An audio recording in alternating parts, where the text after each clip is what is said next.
Bonjour, j'espère que vous allez bien. Bienvenue dans ce message du jour numéro 2. J'espère de tout cœur que tout se passe bien pour vous de votre côté. Merci déjà pour vos réactions au message numéro 1 d'hier. Merci pour vos likes, pour vos partages, pour vos commentaires aussi sous la capsule.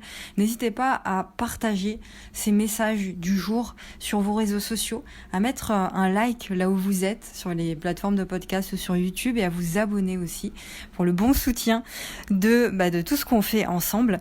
Donc merci déjà par rapport à ça.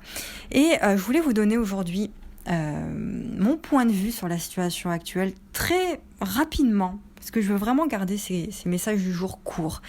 On se dirige vers un monde plus conscient, vers un monde plus bienveillant, un nouveau monde, un monde plus lumineux, où le cœur va prendre plus de place. J'ai beaucoup parlé dans mes anciens podcasts du nouveau monde et de l'ancien monde, du nouveau modèle, de l'ancien modèle. Et en ce moment, tu as le nouveau monde qui côtoie l'ancien modèle. Et pendant cette transition, c'est la raison pour laquelle c'est difficile en ce moment, c'est ce qu'on appelle une transition en fait, quand l'ancien côtoie le nouveau.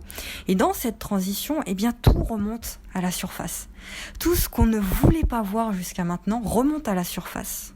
Dans tout, que ce soit à l'extérieur et à l'intérieur de nous. Vous savez, quand on se fixe un but dans la vie, généralement, tout ce qu'on ne veut pas vient prendre de la place. Tout ce qui est l'inverse, le contraire de ce but qu'on s'est fixé, vient prendre de la place dans nos vies. On pourrait se dire, mais c'est hyper négatif, c'est pas ça que je veux, etc. Mais finalement, il faut voir plus loin que ça. C'est que pour aller vers quelque chose de nouveau, il faut que l'ancien prenne encore plus de place. Et c'est ce qu'on est en train de vivre en ce moment dans cette transition. C'est comme ça que se joue une transition en fait. Ça c'est mon avis. Donc tout ce qu'on ne veut pas remonte à la surface. Donc on est poussé malgré nous à aller chercher en nous. On est forcé en fait malgré nous à aller chercher la vérité en nous. La vérité elle est en nous, elle n'a jamais été à l'extérieur. Tout ce qui se passe à l'extérieur, c'est de l'illusion. La vérité, la vraie sur nous, sur là où on doit se positionner, sur qui on est vraiment, se passe à l'intérieur de nous. Donc on va puiser en nous la vérité sur nous-mêmes. On doit aller toucher du doigt tout ce qui bloque ce passage vers quelque chose de nouveau. Toujours quand on veut passer un cap, passer vers quelque chose de nouveau, il faut aller régler ce qui nous bloque. Donc ça peut être nos blessures du passé, toutes ces émotions qui n'ont pas été vécues et qui nous bloquent dans cette transition. Et ça, c'est merveilleux de faire ce travail-là, ce travail qu'on fait au quotidien. On se fait accompagner, tu te fais accompagner, je t'accompagne, d'autres personnes t'accompagnent, et je trouve que ce travail est merveilleux, et il y en a de plus en plus qui font ce travail-là. Et ceux qui l'auront fait, ce travail que j'appelle le vrai taf, moi, seront prêts pour ce nouveau monde.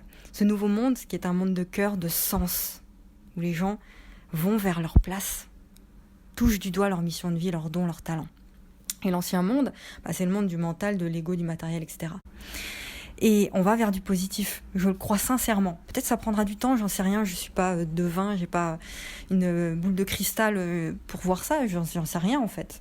Peut-être que vous avez des informations, n'hésitez pas à le dire, mais je pense qu'il faut d'abord sortir de cette prison mentale, que ceux qui ont le pouvoir en fait veulent nous garder absolument dans cette prison mentale. Il faut éveiller notre conscience à ça pour pouvoir s'extirper de cette prison mentale. Donc cette transition elle est réelle. Et on va continuer à en parler dans les prochaines capsules parce que je veux garder encore une fois ces messages du jour courts.